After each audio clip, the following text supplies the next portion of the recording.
Good morning दोस्तों। आज हम जानते हैं हमारे राजस्थान के बारे में। राजस्थान को जानने से पहले हमें उसके, जैसे हम प्राचीन राजस्थान पढ़ते हैं तो प्राचीन राजस्थान में उसके क्या क्या नाम थे और वर्तमान में उनके क्या क्या नाम हैं। अगर आप कुछ भी पढ़ते हैं, जैसे ज्योग्राफी भी पढ़ते हैं, हिस्ट्री पढ़ते हैं या फिर इवन पॉलिटी भी पढ़ते हैं, तो उसमें इन नामों का महत्वपूर्ण स्थान है, क्योंकि प्राचीन काल में इन्हीं नामों से सारी चीजों को जाना जाता था। जो वर्तमान में कैसे हैं, सबसे पहले हम क्या जानेंगे, हम वर्तमान रूप जानेंगे, फिर जिससे वर्तमान के बाद आप प्राचीन नामों को जानेंगे, जिससे क्या है इंटरलिंक कैसे आसानी से कर पाएंगे दोस्तों। तो हम इसमें शुरुआत करते हैं। जैसा कि आपको पता ही होगा, वर्तमान में राजस्थान में 7 संभाग हैं और 33 जिले हैं। तो 7 संभाग कौन से हैं दोस्तों? 7 संभाग है हमारा, जैसे पश्चिम में आपका बीकानेर है और जोधपुर है। दक्षिण में आप देख सकते हैं उदयपुर है। दक्षिण पूर्व में आप देख सकते हैं कोटा है। मध्य में आप देख सकते हैं अजमेर है। और आप इसे ईस्ट भी कह सकते हैं या नॉर्थ ईस्ट कह सकते हैं, यहाँ जयपुर है। और प्रॉपर ईस्ट में आपका भरतपुर है। इस प्रकार से दोस्तों हमारे कितने संभाग हो गए, देखो 1 2 3 4 5 6 7। जो जैसा कि हमने बताया कि हमारे कितने संभाग हैं, 7 संभाग हैं। जिले कितने हैं दोस्तों? 33 जिले हैं। अब आपको इन 33 जिलों को कैसे जानना है? आप ऐसे कर सकते हैं कि बीच में एक लाइन ड्रॉ कर सकते हैं इसके मध्य में, और एक लाइन दोनों तरफ से बीच में ड्रॉ कर सकते हैं। अभी आप कैसे जानेंगे कि अभी आप 2 तरह से इसको जान सकते हैं। जैसे आपने ये लाइन ड्रॉ की, तो इसके आप क्या कह सकते हैं, नॉर्थ में आने वाले, और इसके क्या कह सकते हैं, साउथ में आने वाले।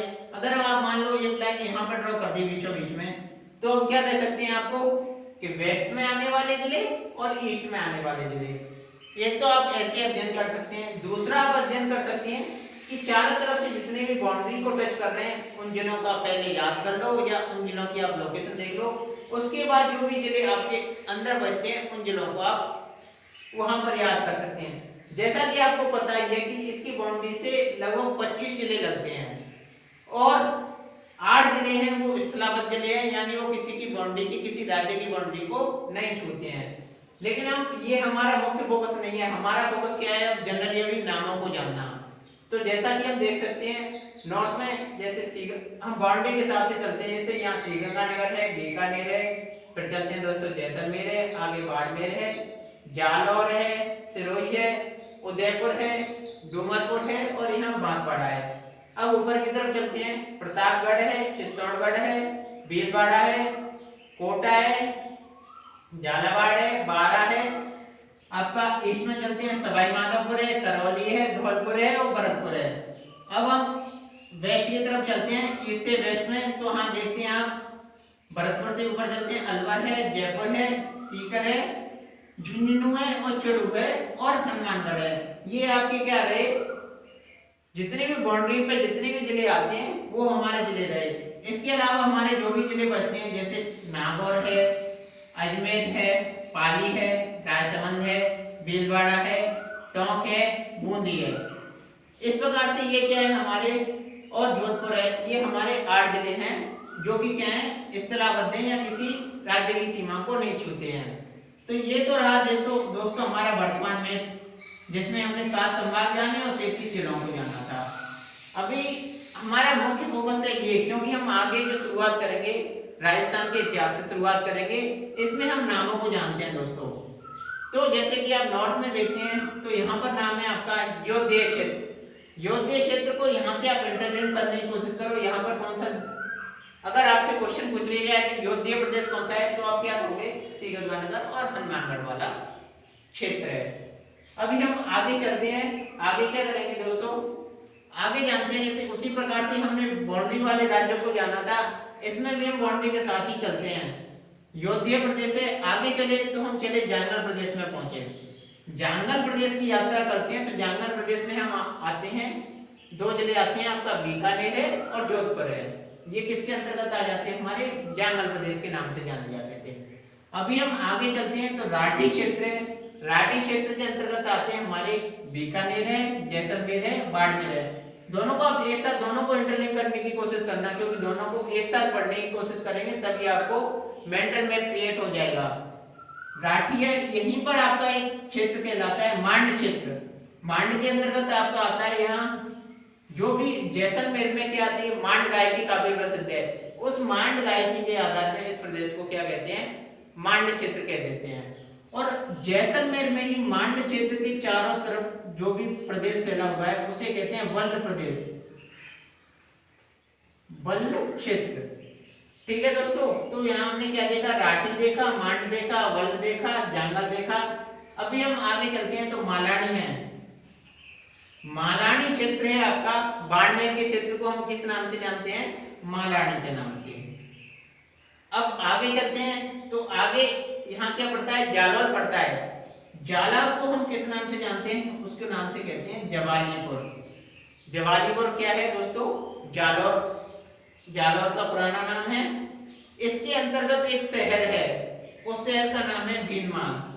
जैसा कि आपको पता है चाइनीज यात्री जो आया था वो भीनमाल में ही रुका था, तो ये सिटी आपके लिए बहुत महत्वपूर्ण हो जाती है। वो भीनमाल कहाँ पर है आपका, जवालीपुर में या वर्तमान के जालौर में है। अब दोस्तों हम आगे चलते हैं, आगे यहाँ सिरोही वाला क्षेत्र आ जाता है। सिरोही को हम कैसे नाम से जानते हैं, चंद्रावती। प्राचीन नाम क्या था उसका, चंद्रावती नाम था। अब हम इसके दक्षिण में जाते हैं तो दक्षिण में सबसे बड़ी रियासत को आप देखेंगे, तत्कालीन रियासत को, जो प्राचीन काल की रियासत थी वो थी आपकी मेवाड़ रियासत। मेवाड़ रियासत में जो वर्तमान के आपके ये जिले आते हैं, जिसमें आपका आता है उदयपुर है, राजसमंद है, भीलवाड़ा है, चित्तौड़ है, और यहाँ तक ये पूरा रीजन है। और ये वर्तमान प्रतापगढ़, आपको पता ही है कि चित्तौड़ से अलग हुआ था, ये पहले प्रतापगढ़ भी उसी में आ जाता था। तो ये किसके अंतर्गत आते थे, आपके मेवाड़ या मेवाड़ या प्रागवाड़ रियासत के अंतर्गत। इसी के अंतर्गत एक नाम है सिबी। सिबी क्या है, वर्तमान में उदयपुर और चित्तौड़गढ़ वाले रीजन को हम किस नाम से जानते हैं, सिबी, या इसको हम बोलते हैं मध्यमिका या मध्यमिका के नाम से भी जानते हैं। अब हम चलते हैं बागड़ प्रदेश।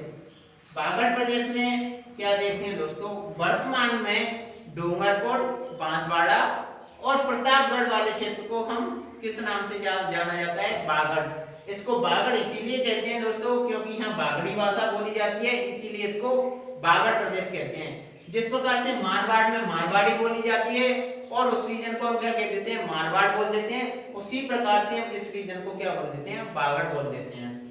अब दोस्तों हम आगे चलते हैं, मालव प्रदेश है। मालव प्रदेश को हम जानते हैं वर्तमान का प्रतापगढ़ और झालावाड़, इन दोनों जिले किसके अंतर्गत आते हैं, हमारे मालव प्रदेश के अंतर्गत आते हैं।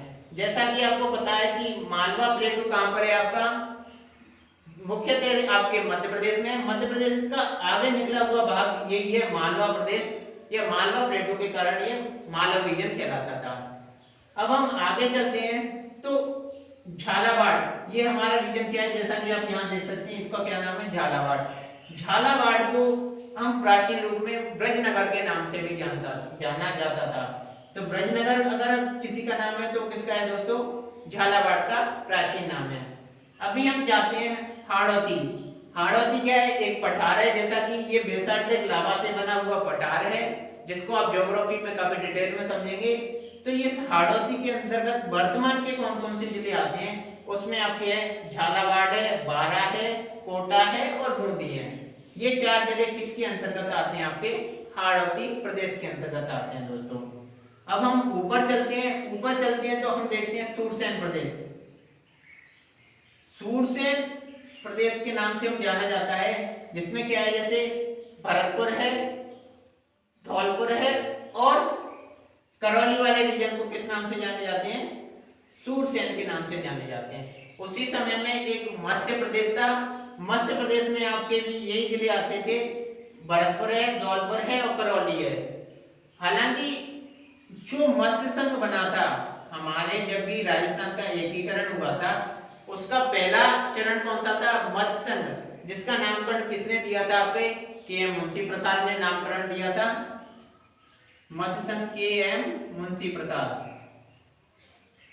और उसके अंतर्गत आपके 4 जिले आते हैं वर्तमान के, जिसको आप याद कर सकते हैं ABCD, यानी अलवर हुआ, भरतपुर हुआ, करौली हुआ और धौलपुर हुआ दोस्तों।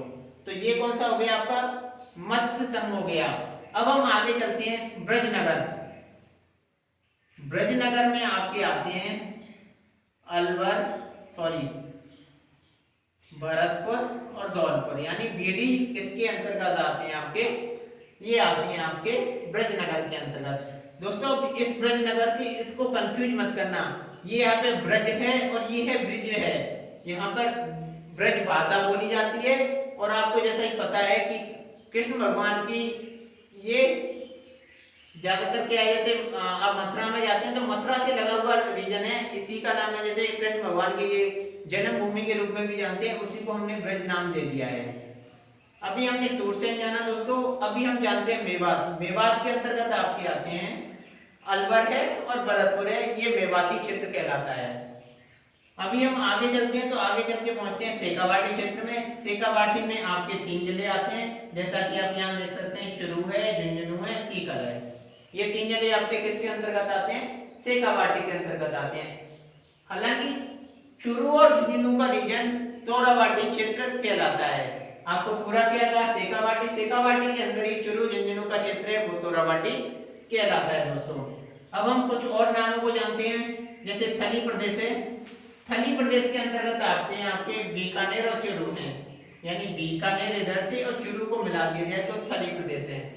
अब ऐसा मत कंफ्यूज करना क्योंकि जांगल प्रदेश के अंतर्गत भी बीकानेर आता है, तो ये क्या है, भिन्न भिन्न समय पे ये नामकरण थे, यानी जांगल प्रदेश पहले था, उसके बाद ये थली कहलाया, उसके अलावा जैसे कुछ और नाम कहलाया, और इसी में कुछ नाम हैं वो आपके कैसे हैं, कुछ तो भौगोलिक नाम है यानी ज्योग्राफिकल है, और कुछ हैं वो ऐतिहासिक है, यानी इसमें ज्यादातर ऐतिहासिक है, लेकिन कुछ नाम इसमें भौगोलिक भी डाल दिए गए हैं दोस्तों। अभी हम चलते हैं अहिछत्रपुर। अहिछत्रपुर जो वर्तमान का नागौर जिला है, इसको क्या कहते हैं, अहिछत्रपुर। आगे चलते हैं सफादलक्ष। सफादलक्ष को वर्तमान के अजमेर जिले के रूप में जाना जाता है, ये क्या कहलाता है दोस्तों, सफादलक्ष। आगे चलते हैं मरु प्रदेश में पहुंचते हैं। मरु प्रदेश को सामान्यतः जोधपुर वाले रीजन में जाना जाता है। इसके बाद हम जानते हैं मारवाड़। आपको जैसा ही पता है कि मेवाड़ और मारवाड़ दो बड़ी रियासत थी, तो मारवाड़ के अंतर्गत जहां भी जैसे मारवाड़ी बोली जाती है वो समस्त प्रदेश किसके अंतर्गत आता है, आपका मारवाड़ के अंतर्गत आता है। अभी हम आगे चलते हैं तो हम देखते हैं गुर्ज यात्रा की यात्रा करते हैं। गुर्ज यात्रा में हम क्या देखते हैं दोस्तों, गुर्ज यात्रा आता है आपका पाली जिला। पाली जिले को हम किस नाम से जाना जाता है, गुर्ज यात्रा के रूप में। आगे चलते हैं हम तो ढूंढात। ढूंढात के अंतर्गत आपके जिले आते हैं, जैसे जयपुर है, टोंक है, दौसा है। जैसा कि आपको पता है यहाँ पर कौन सी है, ढूंढ नदी बहती है, उसी के आधार पर हम ढूंढात के नाम से इसे जानते हैं। इसी के साथ ही ये बैराट प्रदेश है।